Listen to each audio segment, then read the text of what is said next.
Hi everyone, welcome to passion education. आज का video मेरा एमपी बोर्ड क्लास 10th का हिंदी का चैप्टर नंबर 2 संस्कृति का हमारे जीवन में क्या का स्वरूप से लिया हुआ है, जिसमें ये बताया गया है कि संस्कृति जो है वो हमारे जीवन में कितनी महत्वपूर्ण है।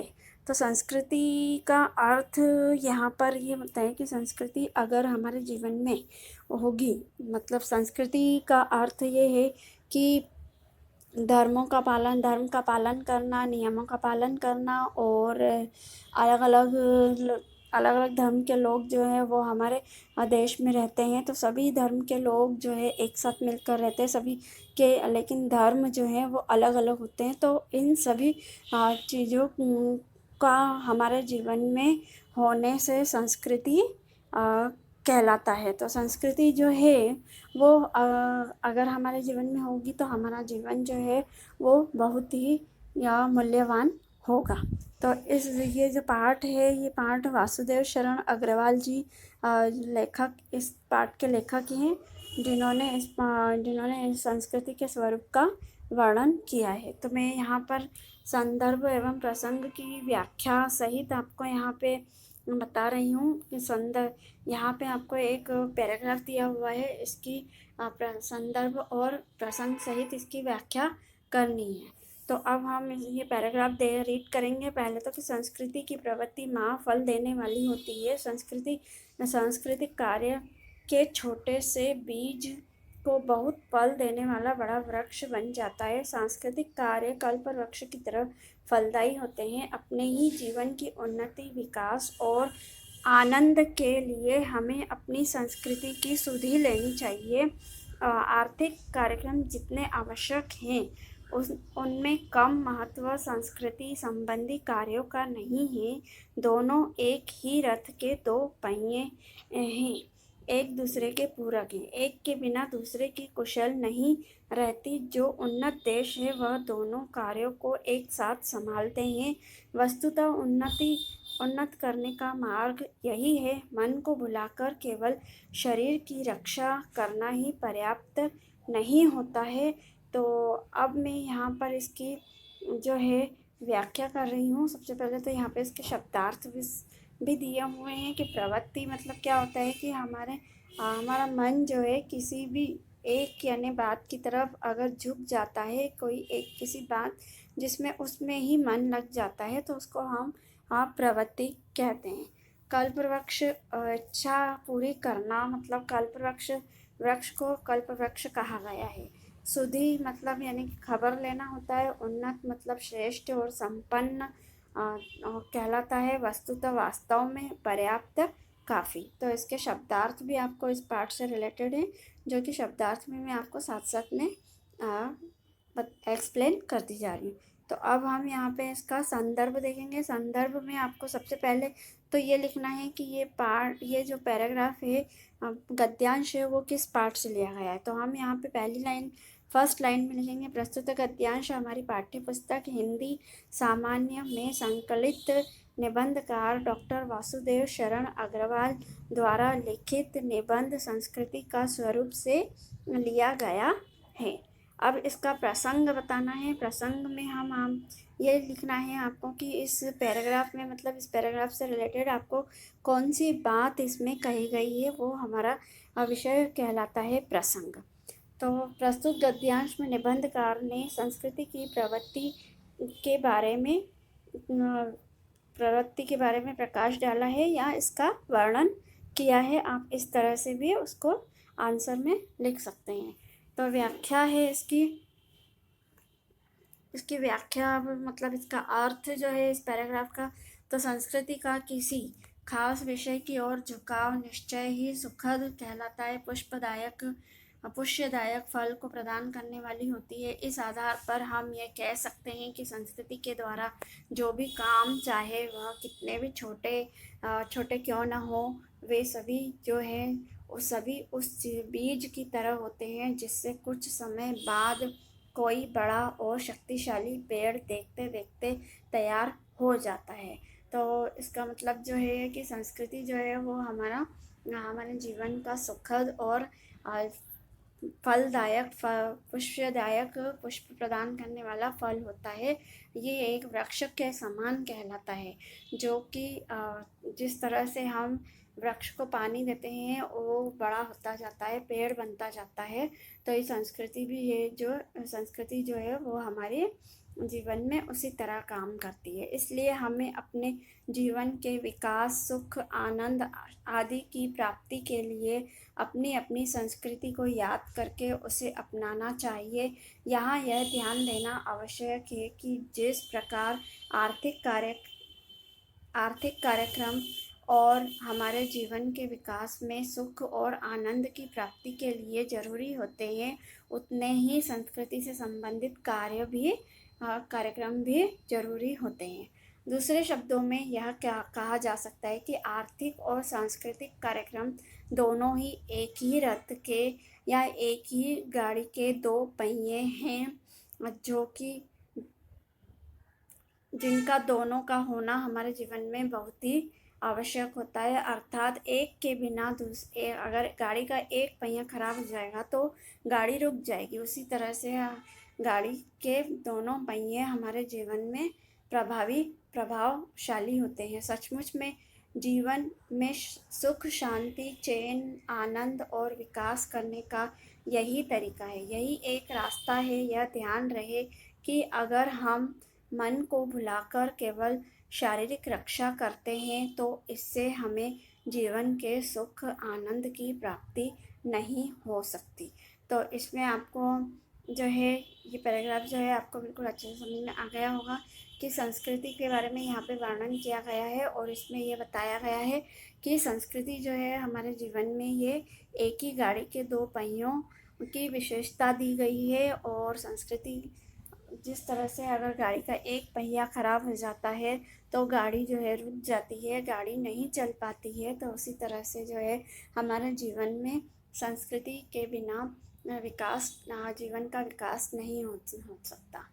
तो इसलिए हमारे जीवन में संस्कृति जो है वो बहुत ही आवश्यक है। इस पैराग्राफ में यहाँ पे आपको इस प्रवृत्ति का महत्व के बारे में बताया गया है, और दूसरा है कि यहाँ पे आर्थिक और सांस्कृतिक कार्यक्रम को जीवन का मुख्य आधार माना गया है, जो कि और जिसको एक ही रथ के दो पहिए कहा गया है।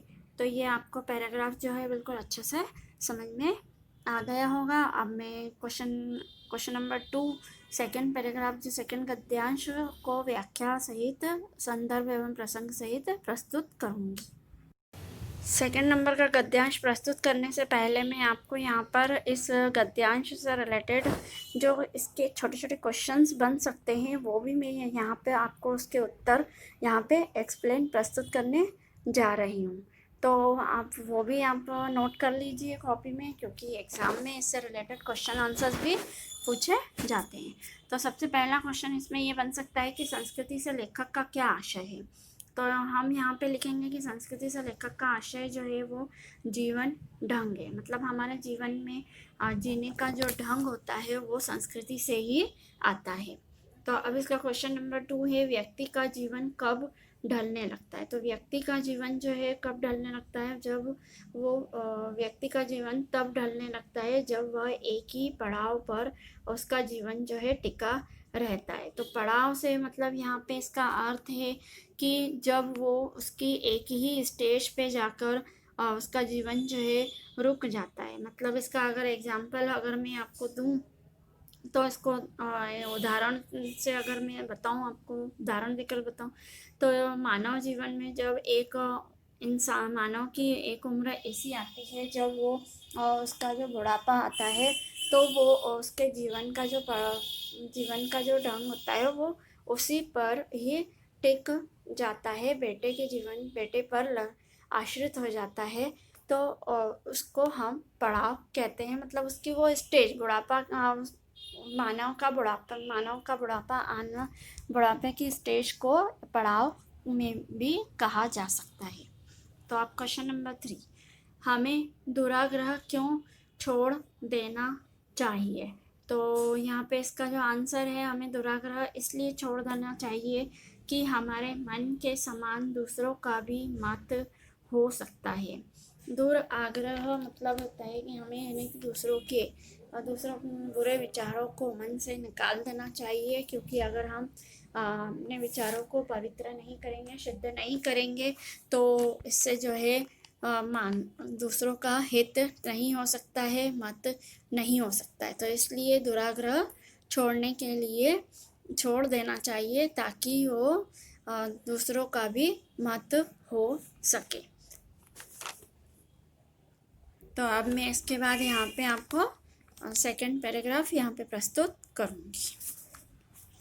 2 नंबर का यहाँ पे मैं गद्यांश प्रस्तुत करने जा रही हूँ, जिसको मैं संदर्भ एवं प्रसंग सहित उसकी व्याख्या आपको एक्सप्लेन करूँगी। तो आप ये गद्यांश बिल्कुल ध्यान से सुनिए। यूँ तो संसार में अनेक स्त्रियाँ और पुरुष हैं, पर एक जन्म में जो हमारे माता पिता बनते हैं, उनके गुण हम में आते हैं और उन्हीं को हम अपनाते हैं। ऐसे ही संस्कृति का संबंध है। संस्कृति का उदाहरण जो है यहाँ पे हमारे माता पिता के गुणों से किया गया है, कि हम उन्हीं के बच्चों पेरेंट्स के जो गुण होते हैं, क्वालिटी होती है, जो कैरेक्टर्स होते हैं, वो ही बच्चों में जाते हैं। तभी कहा जाता है कि ये बिल्कुल मम्मी जैसा दिखता है, ये बिल्कुल पापा जैसा दिखता है। तो इन गुणों का जो संबंध होता है वो हमारी संस्कृति से होता है। वो सच्चे अर्थों में हमारी धानी होती है, जिनको हम बिल्कुल अपना लेते हैं। संस्कृति को बिल्कुल आसानी से हम जो हमारे माता पिता के जो गुण हैं, तो वो बच्चे जो है बिल्कुल ईजीली, बिल्कुल आसानी से उनको अपना लेते हैं, धारण कर लेते हैं। धानी का अर्थ यहाँ पे है धारण करना। इस दृष्टि से वह संस्कृति हमारे मन का मन, प्राणों का प्राण और शरीर का शरीर होती है। इसलिए कहा गया है कि ये संस्कृति जो है एक मन से दूसरे व्यक्ति के मन का, प्राण से प्राणों का और एक शरीर से दूसरे शरीर में संबंध रखती है। इसका यह अर्थ नहीं कि हम अपने विचारों को किसी प्रकार संकुचित कर लेते हैं। संकुचित का अर्थ है यहाँ पे कि छोटा। अब इसका अर्थ ये नहीं है, इस लाइन का अर्थ ये हुआ कि मतलब अगर हमारी संस्कृति जो है, हम किसी के गुणों को अगर हम नहीं अपनाते हैं या क्या, तो उससे हमारे विचार, जो सोचने की शक्ति है, विचार हैं, वो कभी भी छोटे नहीं होते हैं। सच तो यह है कि जितना अधिक हम एक संस्कृति के मर्म को अपनाते हैं, मर्म मतलब होता है यहाँ पे कि उसके कार्य को अपनाते हैं, उतने ही ऊंचे उठकर हमारा व्यक्तित्व संसार के दूसरे मनुष्यों, धर्मों, विचारधाराओं और संस्कृतियों से मिलने और उन्हें जानने के लिए समर्थ और अभिलाषी बनता है। अब यहाँ पे समर्थ का मतलब है कि योग्य बनता है और अभिलाषी मतलब इच्छुक। तो इस लाइन का अर्थ ये हुआ कि जब इस संसार में मतलब अलग अलग व्यक्तित्व वाले लोग हैं, उनके अलग अलग मनुष्य हैं, अलग अलग उनके धर्म हैं, अलग अलग उनकी विचारधाराएं हैं, तो उनके जानने के अगर हम इच्छुक होते हैं और उनको अगर हम यानी कुछ जो जैसे अच्छे पर्सन होते हैं, बड़े जो पर्सन होते हैं, फेमस, जैसे सेलिब्रिटीज़ ही ले लीजिए आप, जैसे, तो उनके गुणों को अगर हम अपनाते हैं तो हमारे जीवन में भी उनके जीवन के जैसे निखार आता है। संस्कृति जो है वो और निखरने लगती है। तो अब मैं इसका यहाँ पे अर्थ जो है वो यहाँ पे प्रस्तुत करने जा रही हूँ। तो शब्दार्थ के अर्थ जो है वो आपको मैंने पहले ही आपको इस पैराग्राफ के साथ में ही एक्सप्लेन कर लिए हैं। उसके बाद संदर्भ, तो संदर्भ में यहाँ पे पूर्वव्रत लिखा है। पूर्वव्रत का मतलब ये हुआ कि जो मैंने फर्स्ट पैराग्राफ आपको फर्स्ट गद्यांश मैंने आपको जो एक्सप्लेन किया था, उसमें जो संदर्भ बताया था कि यह प्रस्तुत गद्यांश हमारी पाठ्य पुस्तक बसंती हिंदी पाठ 2 संस्कृति का स्वरूप से लिया गया है, जिसके लेखक डॉक्टर वासुदेव शरण अग्रवाल जी हैं। तो ये आपको संदर्भ में लिखना है। और प्रसंग में यहाँ पे आपको ये बताना है कि इस पैराग्राफ में, इस गद्यांश में आपको निबंधकार ने, लेखककार ने यहाँ पर क्या बात कही है। तो यहाँ पे जो है वो संस्कृति के स्वरूप पर प्रकाश डाला है कि हमारे मनुष्य के जीवन में संस्कृति का कितना महत्व होता है, वो ही यहाँ पे बताया है। तो अब मैं इसकी यहाँ पे व्याख्या कर रही हूँ, मतलब उसका अर्थ जो है वो एक्सप्लेन करने जा रही हूँ।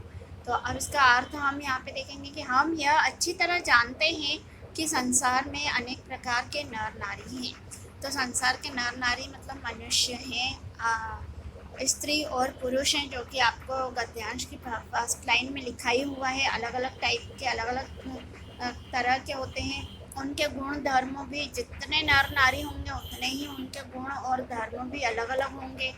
यह उन सभी से हमारा संबंध न होकर अपने माता पिता से बनता है। संसार के जितने भी नर नारी हैं उनसे हमारा कोई संबंध नहीं होता है, क्योंकि उन लोगों को हम नहीं जानते। लेकिन हम घर में रहते हैं, हम किनकी छाँव में रहते हैं, किनकी छाया में रहते हैं, तो हमारे माता पिता की छाया में रहते हैं। तो माता पिता से ही हमारा संबंध होता है। तो ये संबंध जो है बड़ी गहराई में होते हैं, इसलिए उनके गुण और धर्म हमें प्रभावित करते हैं। मतलब माता पिता के जो गुण हैं वो ही बच्चों में आते हैं, हम उन्हीं से हर चीज़ सीखते हैं और उन्हें अपनाते हैं। यही संबंध संस्कृति का भी होता है। वह वास्तव में हमें धारण करती है, संस्कृति जो है हमें धारण करती है। जैसे माता पिता जो है वो बच्चे को अपनाते हैं, बच्चे के गुणों को जो है धीरे धीरे अपने स्वरूप में अपने जैसा ढालते जाते हैं, तो उन्हें अपनाते हैं। इससे हमारा मन, हमारे प्राण और हमारा शरीर संस्कृति के ही अनुरूप बनकर रह जाता है। उसका ये अर्थ नहीं लेना चाहिए कि हमारी सोच समझ को संस्कृति बदल देती है। मतलब ये अर्थ नहीं है कि हमने उनके गुणों को अपना लिया तो हमारी समझ जो है वो संस्कृति बदल देगी, ऐसा नहीं होता। हम संस्कृति जो है वो हमें अपने रूप में ढाल देती है। मतलब वो हमें अपने जैसा, अपने माता पिता के जैसा बना देती है। इससे हटकर सच्चाई तो यह है कि जब हम एक संस्कृति को अच्छी तरह से अपना लेते हैं, उससे प्रभावित हो जाते हैं, तब हम दूसरी संस्कृतियों के स्वरूप जैसे गुण, धर्म, प्रभाव आदि को जानने और समझने के लिए लालायित होने लगते हैं। लालायित मतलब इच्छुक होने लगते हैं। इस संसार के जितने भी लोगों के गुण हैं, उनके धर्म हैं, तो उन सभी को हम जानने के लिए, उनको पहचानने के लिए इच्छुक होने लगते हैं। फिर इसकी पूर्ति के लिए प्रयत्नशील हो जाते हैं। फिर इसको पाने के लिए हम मतलब कोशिश करते रहते हैं, प्रयत्न करते रहते हैं। कहने का भाव यह है कि हम एक संस्कृति को विधिवत जानकर, समझकर और उसके गुण धर्म को अपनाकर ही दूसरे मनुष्यों, धर्मों, विचारधाराओं आदि को जानने और समझने के योग्य हम बनते हैं। तो ये सब किससे संभव होता है? ये सब जो है संस्कृति से ही संभव होता है कि वो हमें एक अच्छा इंसान बनाकर समाज के सामने जो है खड़ा करती है, ताकि हम उनसे हमारा जीवन जो है, हमारे जीवन का व्यक्तित्व जो है वो